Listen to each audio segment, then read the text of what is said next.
एक सर्प ने बताया, चाहे कितनी ही पतिव्रता नारी हो, यह 3 बातें कभी उसे मत बताना, नहीं तो मुंह दिखाने के लायक नहीं रहोगे। प्राचीन समय की बात है। एक जंगल से एक सपेरों का झुंड कहीं जा रहा था। सपेरे एक सुनसान जंगल से होकर निकल रहे थे। एक जगह उन्हें घनी छायादार वृक्ष नजर आया, तो सपेरे उस वृक्ष की छाया में बैठकर आराम करने लगे। इस वृक्ष के पास में एक विशाल सांपों की बांधी थी। एक सपेरे ने जान लिया कि हमें कोई सर्प मिल सकता है। सपेरों का तो काम ही होता है सांपों को पकड़ना। अपने साथियों से कहा कि हमें यह बिल खोदकर देखना चाहिए।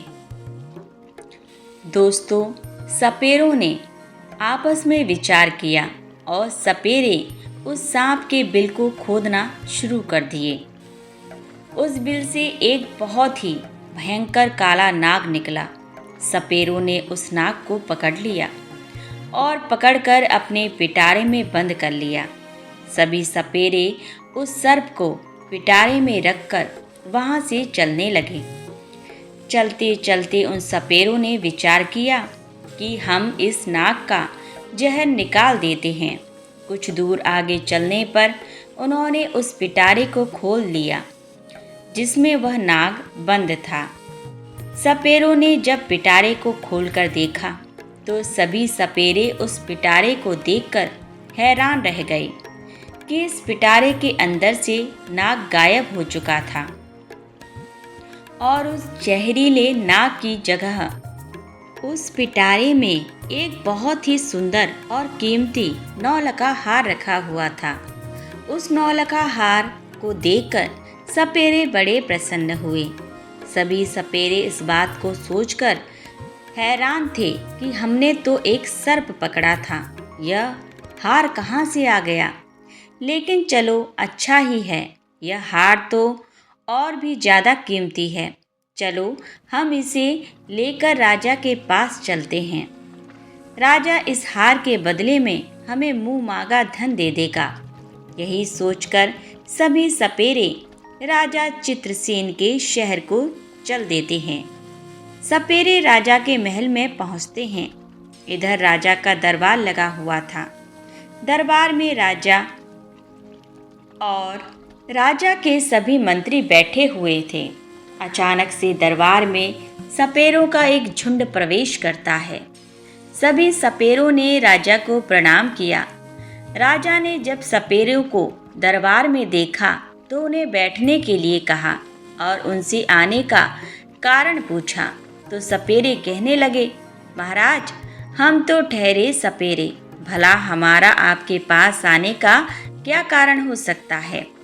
परंतु हमारे पास एक बड़ा ही कीमती हार है जो आपकी महारानी के गले की शोभा बढ़ा सकता है। सपेरों ने कहा, महाराज, ऐसा हार आपने पहले कभी नहीं देखा होगा। राजा चित्रसेन बोले, दिखाओ कैसा हार है। तो सपेरे ने उस पिटारे को खोलकर दिखाया जिसमें वह हार रखा हुआ था। तो उस विचित्र हार को देखकर राजा सहित राजा का पूरा दरबार अचंभित रह गया कि वास्तव में उन्होंने ऐसा हार पहले कभी नहीं देखा था। हार को देखकर राजा सपेरे से कहने लगे कि तुम यह विचित्र हार कहाँ से लाई हो। सपेरे कहने लगे, महाराज, हमें यह मार्ग में मिला था। हमने सोचा कि क्यों ना इस हार को राजा साहब को भेंट कर दिया जाए। राजा ने कहा, ठीक है, हम तुम्हारी यह भेंट स्वीकार करते हैं। यह हार देखकर हमारी रानी बहुत खुश हो जाएगी।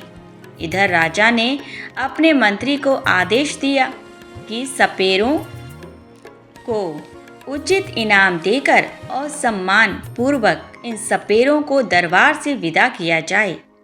सपेरे खूब सारा धन लेकर दरबार से विदा हुए और राजा ने वो हार टोकरी सहित अपने पास रख लिया। पूरे दिन राजा राज दरबार में बैठे रहे, अपना राज्य कार्य करते रहे। धीरे धीरे जब शाम होती तो दरबार को समाप्त करके राजा वह हार वाली टोकरी अपने साथ लेकर महल की ओर जाता है। राजा अपने महल में पहुंचते हैं और महारानी से कहते हैं कि देखो, आज तो मैं तुम्हारे लिए बहुत ही सुंदर उपहार लेकर आया हूँ, जिसे तुम देखोगी तो बहुत खुश हो जाओगी। रानी कहने लगी, महाराज, ऐसा क्या लाए हो तुम मेरे लिए? इतना कहकर राजा ने वह टोकरी रानी की ओर खिसका दी और कहा कि नहीं मानती हो तो स्वयं देख लो। दोस्तों, रानी ने जैसे ही उस पिटारे को खोलकर देखा तो उसमें एक बहुत सुंदर तेजस्वी छोटा सा बालक लेटा हुआ था। उस बालक के चेहरे पर अलौकिक दिव्य चमक रहा था। बालक इतना सुंदर था कि रानी उस बालक को देखते ही रह गई। कहने लगी, महाराज, इसमें तो बड़ा ही सुंदर बालक लेटा हुआ है। रानी ने जब कहा कि बालक लेटा है तो राजा कहने लगे, नहीं रानी, बालक नहीं, इसमें तो 9 लखा हार था। यह बालक कैसे बन गया? राजा को जब रानी की बात पर भरोसा नहीं हुआ तो राजा ने वह टोकरी लेकर स्वयं देखा तो वास्तव में राजा के आश्चर्य का ठिकाना नहीं रहा। बालक को देखकर राजा और भी ज़्यादा प्रसन्न हो जाता है, क्योंकि दोस्तों, राजा को पहले से कोई संतान नहीं थी। राजा और रानी हर समय संतान के बारे में सोचकर दुखी रहा करते थे। अब तो राजा और रानी दोनों ने विचार किया कि यह पुत्र हमें भगवान ने प्रदान किया है और आज से हम दोनों इसे अपना पुत्र मानकर ही इसका लालन पालन करेंगे और यह बात किसी को पता भी नहीं चलेगी कि राजा ने जो हार खरीदा था वह बालक बन गया है। लेकिन राजा की कुछ दासियां वहां उनका वार्तालाप सुन रही थीं। रानी ने पूछा कि बालक तुम्हें किसने दिया है? तो राजा ने बताया कि आज दरबार में सपेरों का एक झुंड आया था। उन्होंने ही हमें एक पिटारे में रखकर 9 लखा हार भेंट किया था, परंतु ईश्वर की कृपा से दरबार से महलों को आते आते यह हार से सुंदर पुत्र बन गया। आज से यह बालक हमारा पुत्र है और आगे चलकर यही हमारी राजगद्दी का मालिक होगा। उसी दिन से राजा और रानी उस बालक को अपने पुत्र की तरह पालने लगते हैं। एक दिन राजा ने अपने दरबार में यह घोषणा कर दी कि हमारी रानी के गर्भ से एक सुंदर पुत्र ने जन्म लिया है। यह सुनकर राजा की प्रजा ने बड़ी खुशी मनाई। संपूर्ण नगर में उत्सव मनाया गया। राजा और रानी बड़े प्रसन्न थे और बड़ी ही प्रसन्नतापूर्वक उस बालक का लालन पालन हो रहा था। धीरे धीरे वह लड़का बड़ा हो रहा था और जैसे जैसे समय गुजरता गया तो वह लड़का जवान होता चला गया। अब समय आया जब वह लड़का शादी के योग्य हुआ तो महाराज के मन में विचार आया कि अब मेरे पुत्र का विवाह कर दिया जाए। एक दिन राजा ने अपनी महारानी से कहा कि अब हमारा पुत्र विवाह के योग्य हो गया है और अब इसका सुंदर कन्या से विवाह कर देना चाहिए। राजा का यह प्रस्ताव रानी को भी बहुत पसंद आया। रानी बोली, महाराज, शुभ कार्य में देरी कैसी? जितनी जल्दी हो सके आप मेरे पुत्र का विवाह कर दीजिए। दोस्तों, राजा चित्रसेन के राज्य से लगा हुआ एक दूसरा राज्य था। उस राज्य के राजा का नाम था जयंत। उस राजा की एक बड़ी ही सुंदर कन्या थी, नाम था वैजयंती। उस राजा की कन्या वैजयंती को राजा ने अपने आचार्य से उस लड़की को समस्त विद्याओं का ज्ञान कराया था, इसीलिए वह कन्या 16 विद्याओं में निपुण थी। राजा भी विचार करने लगे कि अब मुझे अपनी पुत्री का विवाह कर देना चाहिए। राजा ने अपने दरबार में पुरोहित को बुलवाया और टीका की सामग्री देकर पुरोहित को अपनी पुत्री वैजयंती के लिए योग्य वर ढूंढने के लिए भेज दिया। राजा ने पुरोहित से कहा कि जाओ और हमारी पुत्री के योग्य किसी राजकुमार को टीका करके आओ। पुरोहित जी राजकुमारी के टीके की सामग्री लेकर दूसरे राज्य के लिए निकल पड़ते हैं और कई राज्यों में घूमने लगे, लेकिन उन्हें उस पुत्री के समान तेजस्वी सुंदर राजकुमार नहीं मिला। घूमते घूमते परेशान हो गए। अंत में चलते चलते राजा चित्रसेन की नगरी में पहुंच जाते हैं। राजा चित्रसेन का दरबार लगा हुआ था। अचानक से पुरोहित का दरबार में आगमन होता है। राजा चित्रसेन देखते ही समझ जाते हैं कि यह कोई ब्राह्मण है जो किसी राजा की कन्या का रिश्ता लेकर यहाँ आए हैं।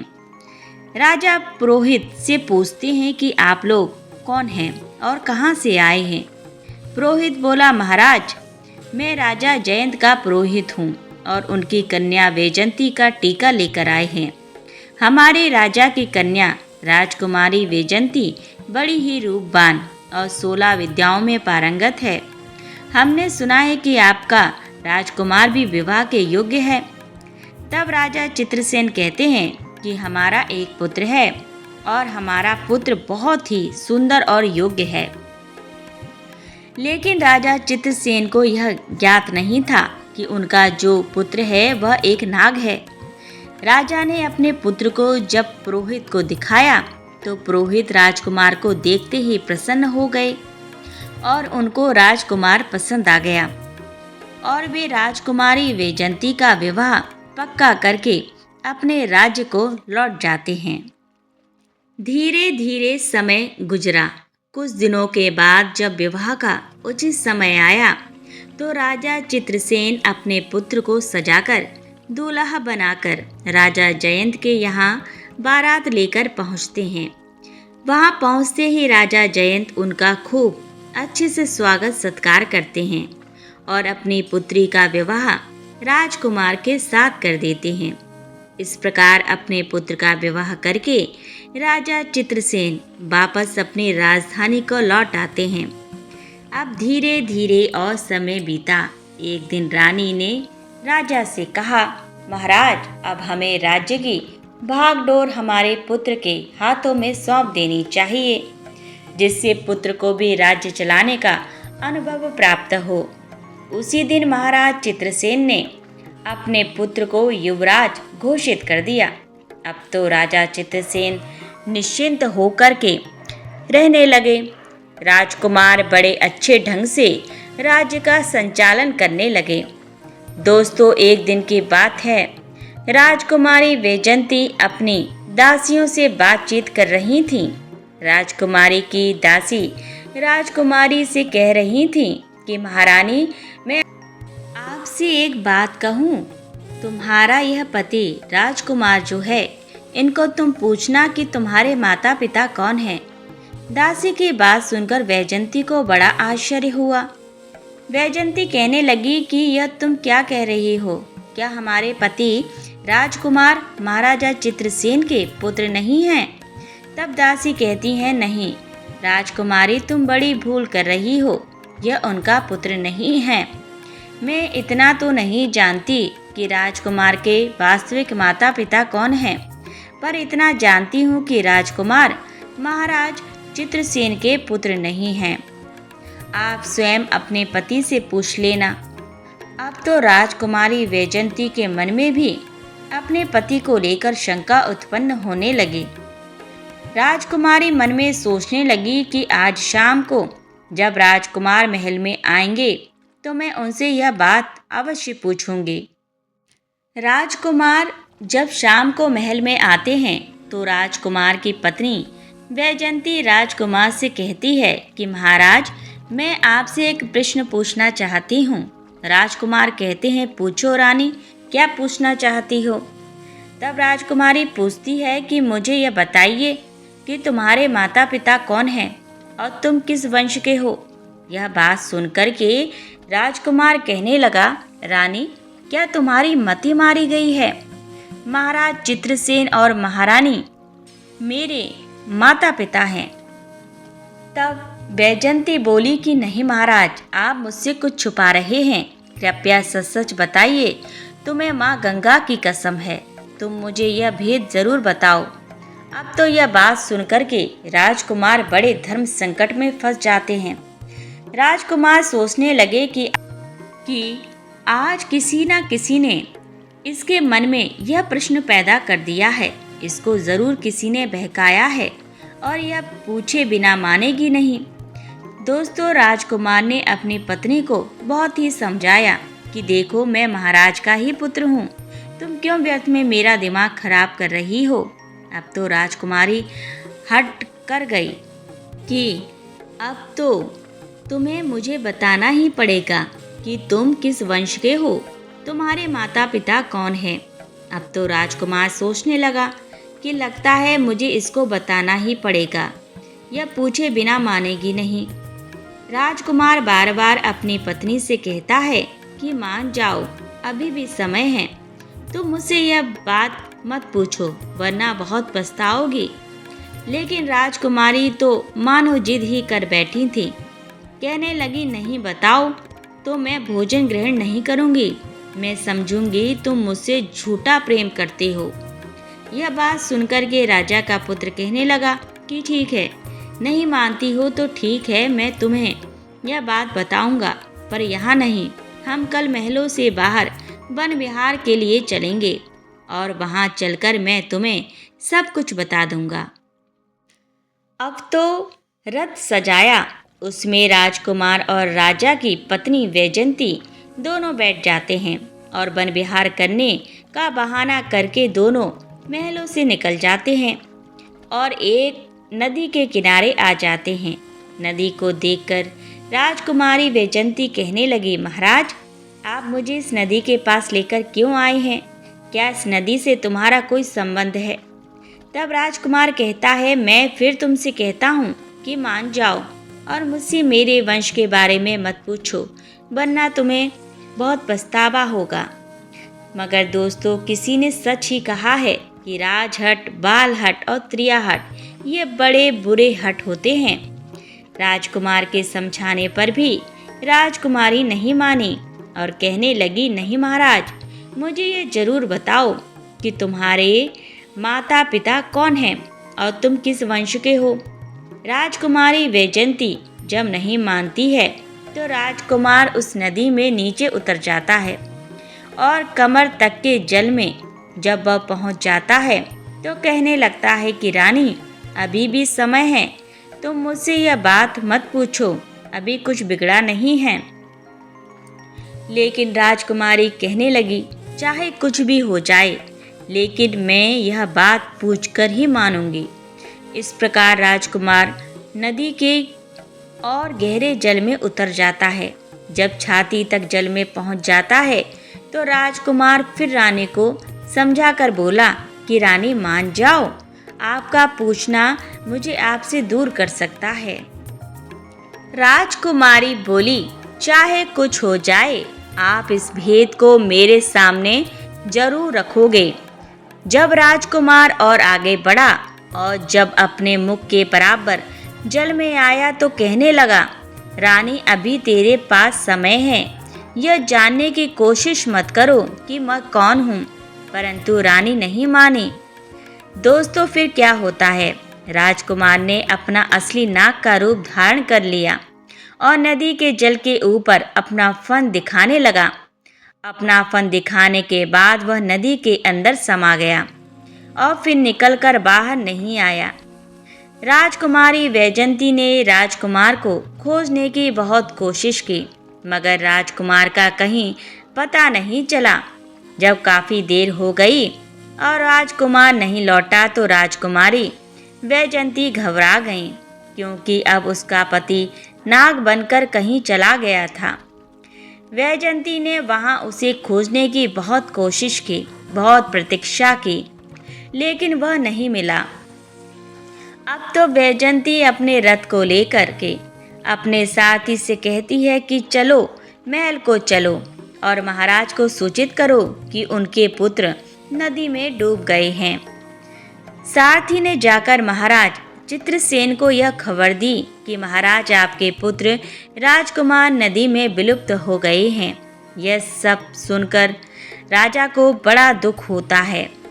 राजा अपने सैनिकों को आदेश देते हैं कि जाओ नदी के जल को खंगोलो और राजकुमार की लाश को तलाश करो। राजा के सैनिक रानी वैजयंती महाराज और महारानी के साथ उस नदी पर पहुंचते हैं। नदी में जगह जगह जाल डलवाए गए, लेकिन कोई सफलता नहीं मिली। नदी में कई गोताखोर राजकुमार की लाश की तलाश की, मगर कुछ हाथ नहीं लगा। अब तो उदास होकर के राजा और रानी और राजकुमारी वैजयंती वापस अपने महल को लौट आते हैं। राजा चित्रसेन तो वृद्ध हो चुके थे और अब पुत्र का दुख उनके ऊपर और आ गया था। राजा के मन में तो यही था कि नदी में डूब करके उनका पुत्र मर गया है। महारानी वैजयंती भी बड़ी दुखी रहने लगी और मन में अपने आप को कोसने लगी कि मैंने बहुत बुरा किया। मेरे ही कर्मों के कारण आज मेरा पति मुझसे दूर चला गया। यदि मैं उनसे उनके वंश के बारे में पूछने की जिद ना करती तो शायद मेरा पति मुझसे दूर नहीं होता। लेकिन राजकुमारी वैजयंती बड़ी ही विद्वान थी, 16 विद्याओं में निपुण थी। काफ़ी सोच विचार के बाद उसे एक तरकीब सूझती है। राजकुमारी ने अपने संपूर्ण नगर में यह घोषणा करवा दी कि कोई भी व्यक्ति उसे कोई नई बात सुनाएगा तो उसके बदले में उनको उचित इनाम दिया जाएगा। चाहे कोई भी आप बीती हो, फिर प्राचीन घटना से संबंधित हो, कोई भी कहानी हो या कथा हो, जो कुछ भी हो, जो कोई सुनाएगा उसको उचित इनाम दिया जाएगा। दोस्तों, अब तो रानी वैजयंती रोज कथा सुनती। रानी वैजयंती के पास कथा सुनाने वालों की भीड़ लगी रहती थी। कोई रामायण की कथा सुना रहा है, कोई किसी राजा का इतिहास सुनाता। अब तो राजकुमारी वैजयंती का यही काम था। वह सुबह से लेकर शाम तक नई नई कहानियों को सुनती रहती थी। दोस्तों, इस प्रकार कुछ समय निकला। एक दिन क्या हुआ, उसी राज्य का एक बूढ़ा आदमी पास के ही एक जंगल से गुजर रहा था। उस बूढ़े आदमी को उस जंगल को पार करते करते जंगल में ही रात्रि हो गई। जब रात्रि हो गई तो वह मन में सोचने लगा कि अब रात में आगे जाना ठीक नहीं है, क्योंकि जंगल में आगे हिंसक पशु भी मिल सकते हैं। यही सोच करके बूढ़ा आदमी उस जंगल में एक पीपल के पेड़ के ऊपर चढ़कर बैठ जाता है। रात्रि का समय था। वृद्ध व्यक्ति को डर के मारे नींद नहीं आ रही थी। इधर जब रात के 12 बजे का समय होता है तो उसने देखा कि बाहर एक झाड़ू लगाने वाला आया और पूरे जंगल में उसने झाड़ू लगा दिया। फिर उसने देखा कि एक पानी का छिड़काव करने वाला आया, उसने भी हर जगह पानी का छिड़काव कर दिया। उसके बाद वहाँ पर कुर्सियाँ लगनी शुरू हो गईं। फिर एक सिंहासन आता है। बूढ़ा आदमी पीपल पर बैठा बैठा यह सब देख रहा था। उसने देखा कि वहाँ पर सभा होने लगी। वह बूढ़ा व्यक्ति बहुत घबरा रहा था। मन में सोच रहा था कि यह सब क्या हो रहा है और यह लोग कौन हैं, और आज क्या यह मुझे जिंदा छोड़ेंगे या नहीं। वहाँ एक से एक विचित्र अतिथि आने शुरू हो गए थे। वह विचित्र इसलिए थे क्योंकि उनका आधा शरीर सर्प का था और आधा शरीर मनुष्य का था। दिव्य शरीर वाले नाग देखने में बड़े भयंकर लग रहे थे। उनका दरबार वहाँ सज रहा था और जब सभी लोग वहाँ आ गए तो वहाँ 2 सिंहासन थे और उन दोनों सिंहासनों पर कुछ देर बाद नागों के राजा और उनके पुत्र युवराज दोनों वहाँ आकर बैठ जाते हैं। संपूर्ण दरबार में उनका बड़ा स्वागत किया। उनके बीच चर्चा होनी थी। वह चर्चाएं हो रही थीं और जो राजकुमार था उस नागराज का पुत्र था। चुपचाप नीचे गर्दन किए हुए बैठा था। उस दरबार में इस बात की चर्चा हो रही थी कि राजकुमार का विवाह किया जाए। विवाह के संबंध में चर्चाएं चल रही थीं। अब राजकुमार के विवाह का नाम आया तो उसने नीचे गर्दन कर ली और वह बड़ा उदास हो जाता है। कुछ समय तक उनकी चर्चाएं चलती रहीं। इधर वह वृद्ध आदमी उस पीपल के पेड़ पर बैठा हुआ उनकी सभी बातों को सुन रहा था और वह मन ही मन सोचने लगा कि यहाँ किस बात की चर्चा हो रही है और यह कौन लोग हैं। लगता है आज मैं इनसे जीवित बच पाऊंगा या नहीं। डर के कारण वह उस वृक्ष की एक डाली पर चिपका हुआ लेटा हुआ था। इधर 3 से 4 घंटे के बाद दरबार वहां से भंग होता है। सभी अतिथि वहां से जा चुके थे, परंतु वह नागराज और उसका पुत्र वहां से चलकर उस पीपल के वृक्ष की तरफ आते हैं। दोस्तों, उस पीपल के पेड़ पर बैठा हुआ वह बूढ़ा आदमी सोचने लगा कि यह मेरी तरफ ही आ रहे हैं और लगता है अभी यह मुझे जिंदा नहीं छोड़ेंगे, क्योंकि इन्हें पता चल गया है कि मैं इस वृक्ष पर बैठा हूँ। यह सोचकर वह बूढ़ा व्यक्ति घबरा जाता है, परंतु उस नाग ने क्या किया, उस पीपल की जड़ में बैठकर कुछ देर रोया और अपनी रानी वैजयंती को याद किया। यह सभी बातें वह बूढ़ा आदमी सुन रहा था कि यह तो बड़ा ही चमत्कार है, ये मैं क्या देख रहा हूँ। और कुछ देर रोने के बाद हाय वैजयंती ऐसा कहने के बाद वह नाग भी वहाँ से चला जाता है। धीरे धीरे सवेरा होने लगता है। प्रातःकाल जब हुआ तो वह बूढ़ा आदमी उस वृक्ष के नीचे उतरता है और नीचे उतरने के बाद वापस अपने नगर को लौट आता है और मन में सोचने लगा कि वैसे भी मैं बहुत गरीब आदमी हूँ और रानी वैजयंती भी नई नई कहानी सुनती रहती हैं, तो क्यों ना चल करके इस बात को महारानी वैजयंती को सुनाया जाए। इसके बदले में महारानी मुझे बहुत सारा धन देंगी और मैं पैसे वाला हो जाऊंगा। ऐसा विचार करके वह बूढ़ा आदमी उसी जगह आ जाता है जहाँ रानी वैजयंती का मंडप लगा हुआ था, जहाँ रानी रोज कथाएं सुना करती हैं। वहाँ एक से बढ़कर एक बड़े विद्वान रानी को कहानी सुना रहे हैं। कुछ घंटे इंतजार करने के बाद उस बूढ़े आदमी का कहानी सुनाने का नंबर आता है। वह महारानी वैजयंती से कहने लगा, महारानी, आज मैंने बड़ा विचित्र दृश्य देखा है। आज मैं तुमको एक आंखों देखी घटना सुना रहा हूँ। आज रात में जब मैं जंगल से गुजर रहा था तो रात होने की वजह से मैं उस जंगल में फंस गया। रात होने की वजह से मैंने वहीं रुकना उचित समझा और मैं उसी जंगल में एक पेड़ पर चढ़कर बैठ गया। मैं सुबह होने का इंतज़ार करने लगा। मैंने वहाँ देखा कि वहाँ एक नागराज का दरबार लगा था। उन सब का आधा शरीर मनुष्य का था और आधा शरीर नाग का।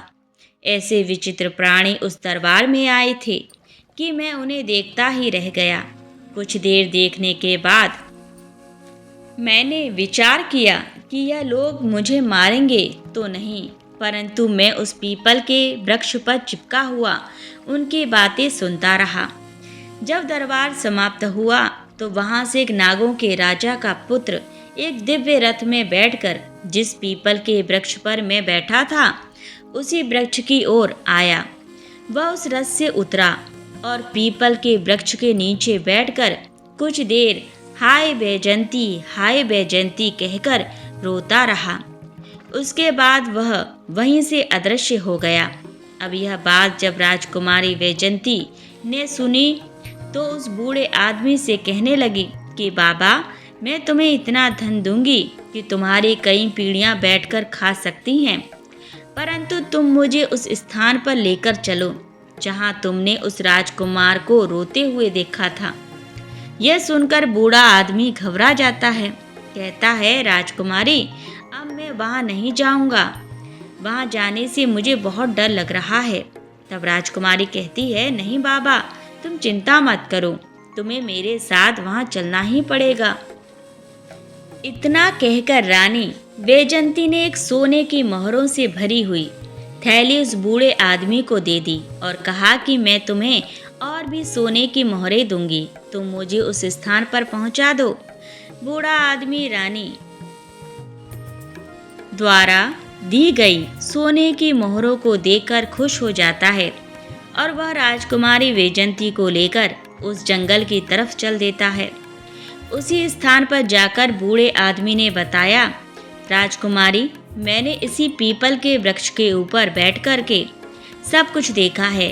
राजकुमारी बोली, तो बाबा, मैं भी आज उन्हें अपनी आंखों से देखना चाहती हूँ। इस प्रकार वह बूढ़ा आदमी और रानी वैजयंती उस वृक्ष के ऊपर चढ़कर बैठ जाते हैं और वे इंतज़ार करते हैं उस दरबार का।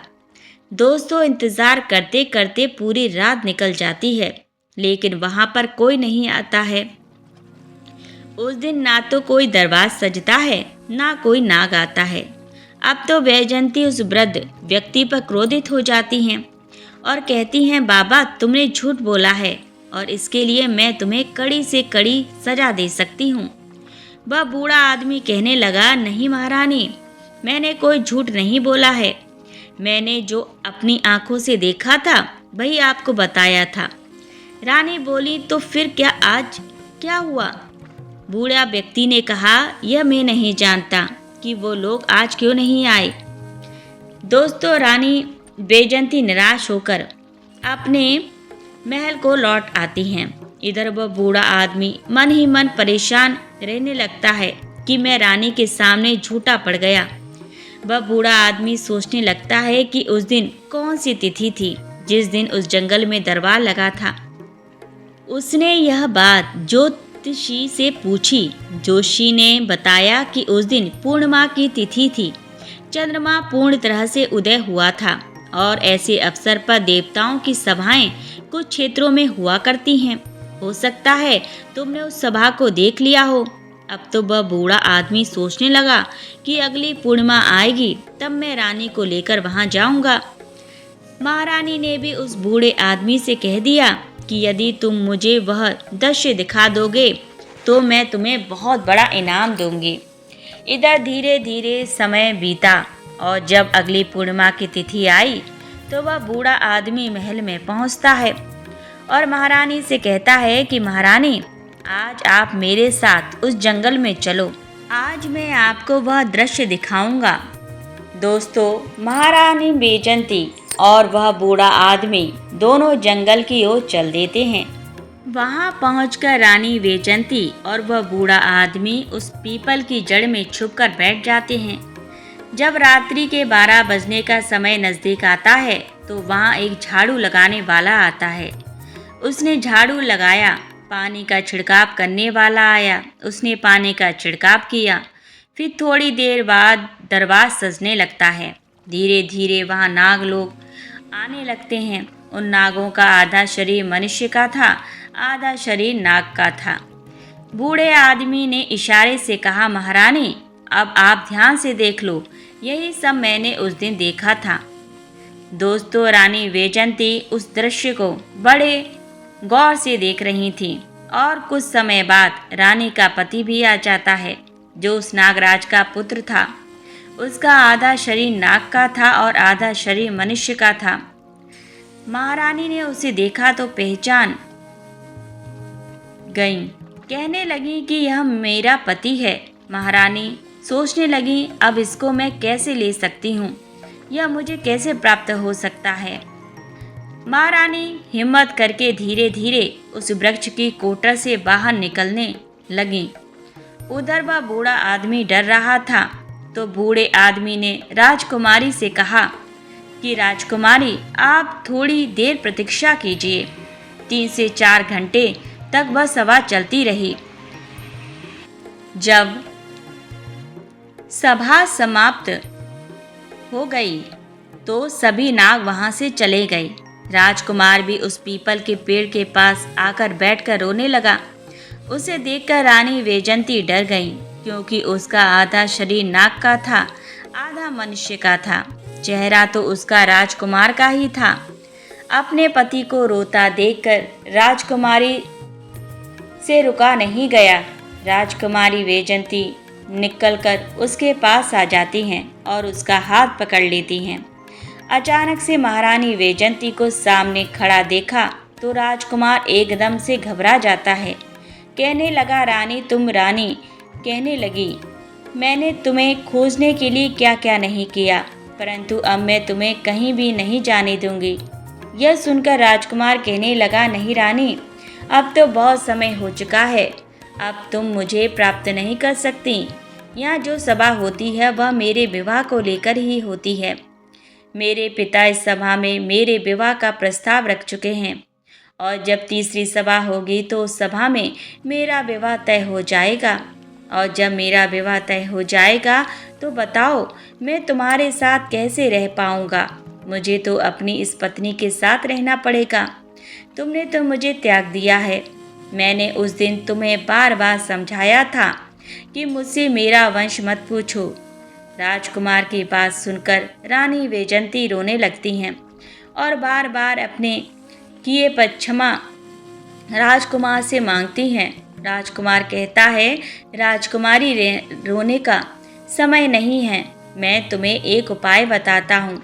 यदि तुमने वह उपाय कर लिया तो शायद मैं तुम्हें प्राप्त हो जाऊं। रानी वैजयंती बोली कि तुम मुझे जो उपाय बताओगे मैं वही उपाय करूँगी, लेकिन तुम्हें मेरे साथ रहना होगा। राजकुमार बोला, रानी, अब मेरे जाने का समय हो गया है, मुझे मेरे पिता के दरबार में पहुंचना है, परंतु अगली पूर्णिमा के दिन तुम्हें किसी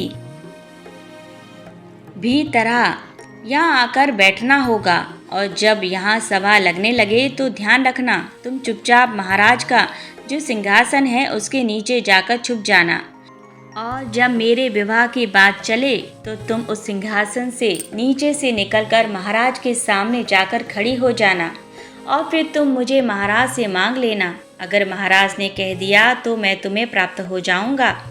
इतना कहकर वह नाग वहां से अदृश्य हो जाता है।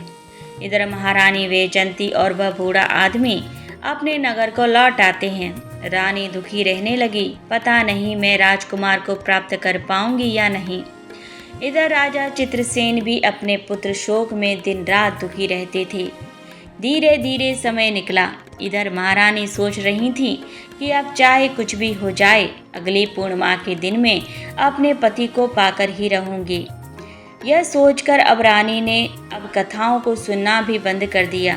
धीरे धीरे समय बीता। जब तीसरी पूर्णिमा नज़दीक आ गई तो रानी मन में विचार कर रही थी कि आज चाहे कुछ भी हो जाए, मैं अपने पति को लेकर ही लौटूंगी। और पूर्णिमा वाले दिन उस बूढ़े आदमी को लेकर उस पीपल के पेड़ के पास पहुंच जाती हैं।